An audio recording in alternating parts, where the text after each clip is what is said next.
Welcome back to another video. So कैसे हैं आप लोग? आई होप सो सब बिल्कुल ठीक ठाक होंगे। मैं भी बिल्कुल ठीक हूँ। मेरा नाम है मिनाहिल और आज मैं जिस वीडियो पर रिएक्शन करने जा रही हूँ आप लोग जानते ही हैं, वो है पार्ट नंबर 2 एक्स मुस्लिम साहिल और स्वामी जी के पॉडकास्ट का। सो वीडियो का टाइटल और लिंक आपको मिल जाएगा डिस्क्रिप्शन बॉक्स में। आप लोग भी चेकआउट कीजिएगा इनके चैनल को। जो लोग हमारे चैनल पर नए हैं, जरा सी भी देर के बगैर जल्दी से चैनल को सब्सक्राइब करें, वीडियो को लाइक करें और जल्दी से बढ़ते हैं वीडियो की जानिब और देख लेते हैं ये वीडियो। खदीजा ईमान लेके आ गई तो शुरुआत ही इस तरीके से हुई है। शुरुआत में ही कई सारे सवाल उठ जाते हैं। उलुल जुलुल शुरुआत हुई है। उलुल जुलुल शुरुआत हुई है। उसके बाद फिर वो वर्का बिन नौफल की डेथ हो जाती है। फरिश्ता आना, जिब्राइल आना बंद कर देता है। रसूलुल्लाह डिप्रेशन में चले जाते हैं, टेंशन में चले जाते हैं। और बुखारी की हदीस में ये लिखा है कि उन्होंने कई दफा सुसाइड की कोशिश की जी। अब मोमिन हजरात उसमें कई सारी जलेबी बनाते हैं, उसमें ये नहीं भाई, बुखारी में लिखा हुआ है। तुमसे ज्यादा बुखारी साहब को मालूम था कि ये चीज हमारे हक में होगी या हमारे अगेंस्ट में होगी, तो बुखारी जी ने इसको लिखा है बाकायदा लिखा हुआ है। तो हमें बुखारी जी की बात माननी चाहिए। बिल्कुल। ये क्या बुखारी जी से बड़े आलिम है? ये कौन है आज के? उन्होंने अपनी जिंदगी इसमें लगा दी। उनको इतनी सारी हदीसें जो वो हिफ्स थी, बाय हार्ट थी उनको, तो उन्होंने यहां तक लिखा है कि ये मामला हुआ। तो खैर शुरुआत इस तरीके से हुई है जी। और उसके बाद फिर जब तक मक्का में थे 3 साल तक तो तबलीग करने का हुक्म भी नहीं आया था पब्लिकली के तबलीग करो। घर के इक्का दुक्का जो है वो ईमान लेके आ गए थे। 3 साल के बाद फिर अल्लाह हुक्म देता है कि अभी आप दावत दो। शुरुआत आप देखिए कि उंगली कौन कर रहा है लोगों को।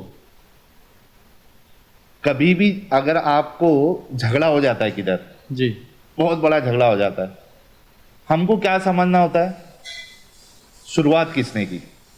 दोषी कौन? जिसने शुरुआत करी वो अपराधी, वो सबसे बड़ा अपराधी है ना। वो बड़ा अपराधी जी। झगड़ा हो गया, नुकसान हो गया, वो तो झेल रहे, लेकिन उसका कारण कौन बना? जी, जिसने शुरुआत की। शुरुआत। यहाँ पे देखिए कि वहां जो मुश्रिकीन मक्का थे वो एकदम सेक्युलर थे, बिल्कुल अच्छे लोग थे। हर एक कबीले की अलग अलग देवी देवता अच्छा, थे। हाँ, इस पे मैं आपसे पूछना चाहता हूँ कि ये जो मक्का है जहाँ पर कहा जाता है हमारे के सारे लोग उधर की तरफ मुंह करके वो पढ़ते हैं कि वो पत्थर ऊपर से आया है और ऐसे किबला कहते हैं, किबला। हाँ, हजरे अस्वद। तो संज्ञा अस्वद और हजरे अस्वद कहते हैं। तो ये जो संज्ञा अस्वद है यहाँ पर एक्चुअली में हमारा जो रिसर्च कहता है और हमारा जो अनुसंधान कहता है कि यहाँ पर एक शिवलिंग था, बहुत बड़ा शिवलिंग, और उस शिवलिंग के साथ में 365 जो कबीले थे उनकी कबीलों की एक एक देवियां थी, एक एक देवता थी, अल्लाह, मनात, इस प्रकार की देवियों की मूर्तियां थी, दुर्गा माँ की, जो भी वहाँ के लोकलाइट लोग थे उनकी देवी देवता वहाँ एक जगह पर लाके रखे गए थे। तो क्या ये सच बात है कि इनको तोड़ा गया? हाँ, इनको जो है ना वहाँ जब फतेह मक्का के बाद जो है वो 365 बुतों को बाहर फेंक दिए थे। मतलब दूसरों की आस्था को सबसे पहले किसने तोड़ा? और फिर कह रहा है कि हमारी आस्था का क्या ना करें। हाँ, कोई उंगली ना उठाए, कोई मतलब कुछ बोले नहीं। अभी फिर से आ जाते हैं कि 1400 साल पहले की बात को 2023 में आपने भी सुना होगा कि एक लड़का अंसारी, हाँ, अंसारी नाम है, ये यूपी वाला कह रहा हाँ, है, लारेब हाशमी। लारेब माफ करना, लारेब हाशमी यूपी का एक इंजीनियरिंग की पढ़ाई कर रहा था। वो बीटेक का एक स्टूडेंट गला काट रहा है और कह रहा है कि वाजिबुल कत्ल ये इसलिए था क्योंकि इसने गुस्ताखी की है। हाँ, तो ये क्या मामला है गुस्ताखी?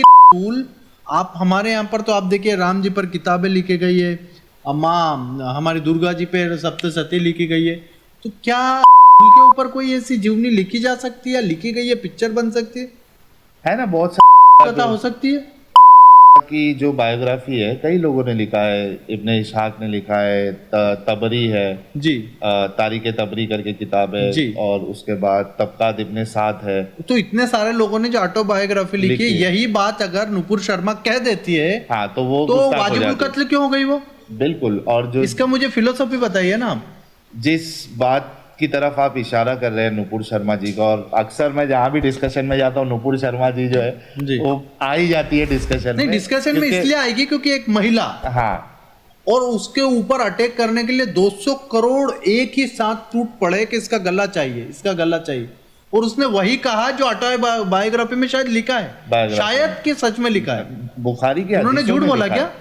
बिल्कुल नहीं बोला है, बुखारी की हदीसों में तो फिर लिखा हुआ नुपुर है। शर्मा के ऊपर अटैक करने का क्या, ये क्या है? क्योंकि वो पोल खुल गई ना, मतलब पोल थी, लूप पोल। हाँ पोल खुल गई वो, क्योंकि देखिए क्या होता है ना स्वामी जी, एक हिंदुस्तान का मुसलमान जो है, खास करके मैं अगर हिंदुस्तान के पर्सपेक्टिव पे बात करूं तो इसने इस्लाम को पढ़ा ही नहीं है। अच्छा। इसने कुरान नहीं पढ़ी है। जो पढ़ते भी है वो खाली अरबी जो है पढ़ने उतना तो उनको सिर्फ आता क्या है, इन्होंने सुना है? सुना भी नहीं है। फिर मैं पूरा बताता हूँ आपको। हाँ। ये जो मुसलमान हैं हमारे देश के 95% से ज्यादा लोग, इन्होंने अभी तक कुरान पूरा मुकम्मल मीनिंग के साथ पढ़ा ही नहीं है। मतलब जो इन्हें मदरसों में पढ़ाया जा रहा है वो क्या है? अरे मदरसे में कितने हैं, कितने % मुसलमान हैं? हाँ मदरसे का भी आपको बताता हूँ। हाँ। लेकिन मुसलमान जो है 95% वो कुरान मुकम्मल तौर पे उसने पढ़ा ही नहीं। बहुत बड़ा परसेंटेज बता रहे, 95। हाँ सही बता जो रहा ये हूँ। इतनी सड़कों पर लाइन लगा के वो उसकी सड़कों पर वजह बैठते बताऊं। हैं नमाज पढ़ने के लिए, लड़ाई झगड़े करते हैं। अभी हमारे आश्रम के नीचे बैठ गए। हाँ हाँ, आश्रम के नीचे नमाज कौन पढ़ रहा? जो 40 से 50 बार चोरी के केस में अंदर गया वो लड़ाई झगड़ा करके आश्रम के बाहर नमाज पढ़ने के लिए आ रहा। हाँ तो ये क्या मैटर है? वही बता रहा हूँ, मेंटालिटी आपको बता रहा हूँ।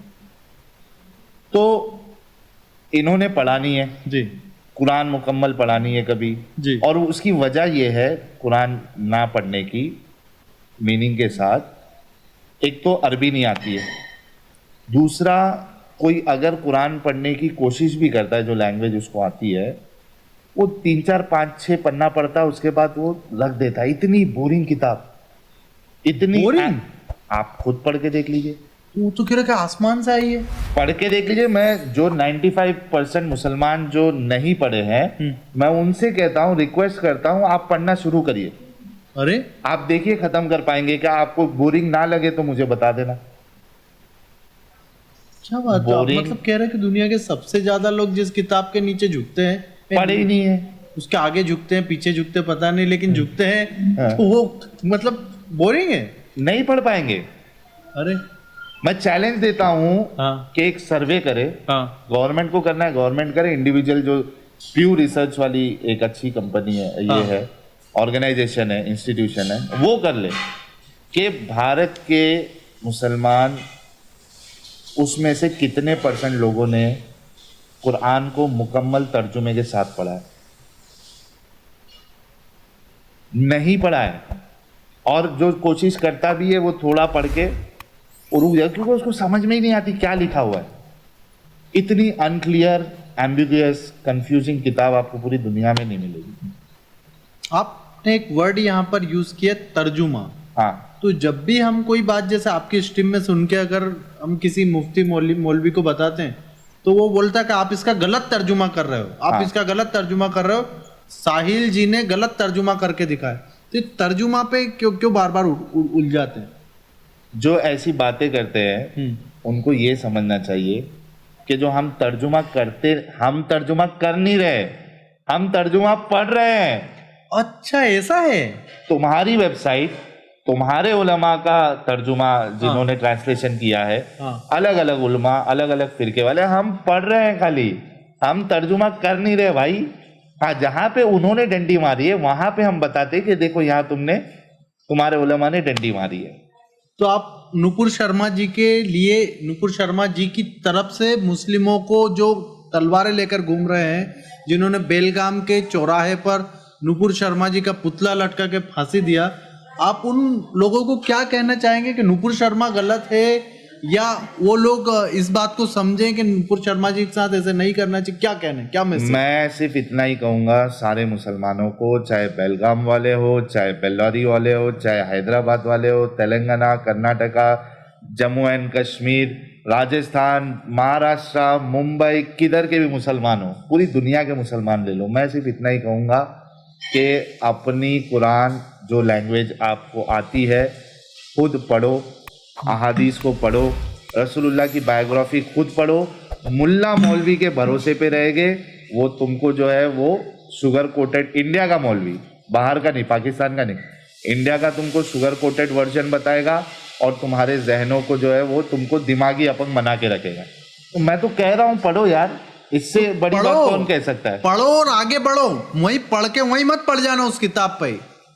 तो इतना समझो कि साहिल जी जो बात बता रहे हैं यह सिर्फ मुसलमानों के हित में नहीं, यह हिंदुओं के हित में भी है और हिंदुओं को भी पढ़ना चाहिए। आप बताओ, क्योंकि हर कोई पढ़े। हिंदुओं की बच्चियों के साथ अभी आश्रम के अंदर वो बहन जी आई हैं हमारे साथ बैठेंगी अभी, उनकी लड़की को और उसके साथ कई लड़कियों को, मुंबई का बता रहा मैं, उसको जिहाद में फंसा करके ऐसी हालत में आज पहुंचा दिया है कि पढ़ी लिखी एजुकेटेड लड़की, लाखों रुपए का पैकेज वाली, वो बर्बाद होकर के किसी नींबू पानी वाले के पीछे, किसी पंचर जोड़ने वाले के पीछे। मैं बुराई नहीं कर रहा, मैं इन चीज में नींबू पानी को या पंचर को गलत चीज नहीं, छोटा नहीं बोल रहा, ना उसका अपमान कर रहा, मैं बता रहा हूं कि वो बिल्कुल ऊपर नीचे तालमेल नहीं है, तो भी उसके पीछे क्यों चली गई और उसको इतना क्या घुमा फिरा करके करा गया है, तो इस पर हम उनसे चर्चा ये करेंगे। मैं फटाफट ये कंप्लीट कर देता हूँ कि मेंटालिटी, ये जो भीड़ जम जाती है उसकी वजह क्या है। तो इन्होंने पढ़ा नहीं है कुरान, इन्होंने हदीस को नहीं पढ़ा है, इन्होंने रसूलुल्लाह की जिंदगी को नहीं पढ़ा है। अब जो मदरसे से मौलवी निकलते हैं वो क्या करते हैं, ये जो आम मुसलमान है ये एक भेड़ की तरह है जी, और मौलवी जो है वो चरवाहा है। आप कितनी बड़ी बात बोल रहे हैं, जी, भेड़ और चरवाहा। ये भेड़ है, ये चरवाहा है।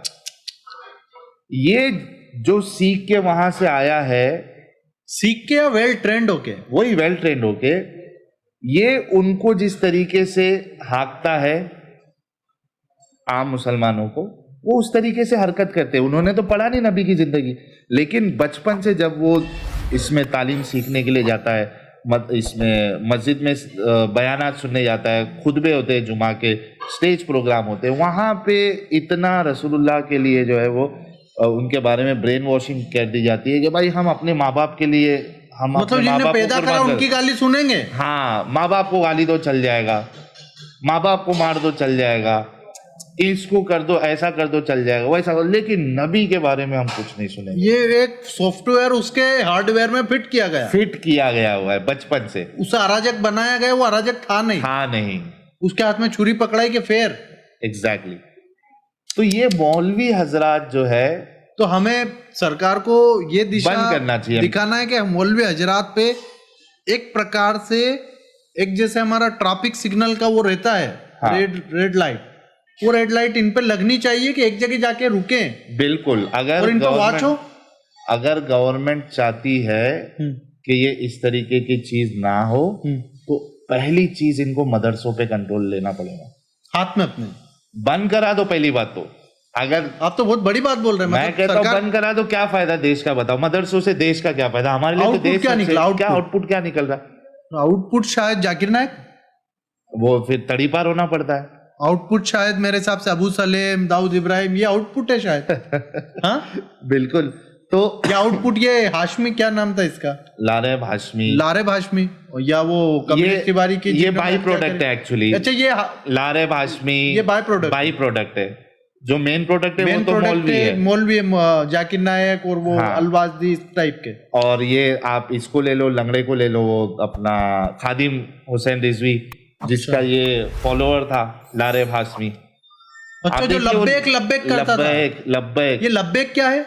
लब्बैक वो एक, जैसे हम आपको इस्तकबाल करते हैं, इस तरीके की बात है इसमें लब्बैक में। पर ये लब्बैक वाले बहुत खतरनाक, हाँ, वो मारते हैं गले पे। वो आप देखिए, जो बरेलवी फिरका है हमारे हिंदुस्तान में मुसलमानों का, ये बहुत खतरनाक है। पूरी भारत में है, करोड़ों में है। भारत में सबसे ज्यादा, जो फिरके में सबसे ज्यादा नंबर है वो बरेलवियों का है, उसके बाद तबलीगी। हकीकत बता रहा हूँ, आप डरना है तो डर जाइए, या सामने खड़े रहना है तो खड़े हो जाइए। नहीं, मतलब आप कह रहे हैं कि करोड़ों में है, और बरेलवी तलवारबाजी में सबसे आगे रहता है। अभी हर एक इंसान, हर एक मुसलमान तो ऐसा नहीं करेगा, लेकिन उनको फिरका वो जो ट्रेन किए गए हैं उस लेवल तक लेकिन पहुंचाया हुआ है कि भाई गुस्ताखे रसूल हम नहीं सहेंगे, गुस्ताखे रसूल हम नहीं सहेंगे, गुस्ताखे अम्मी सह लेंगे, गुस्ताखे अब्बू सह लेंगे, सब सह लेंगे, गुस्ताखे अपी सह लेंगे, अप्पी सह लेंगे, आपा सह लेंगे, खगला खाका कक्का खाला सब सह लेंगे, गुस्ताखे रसूल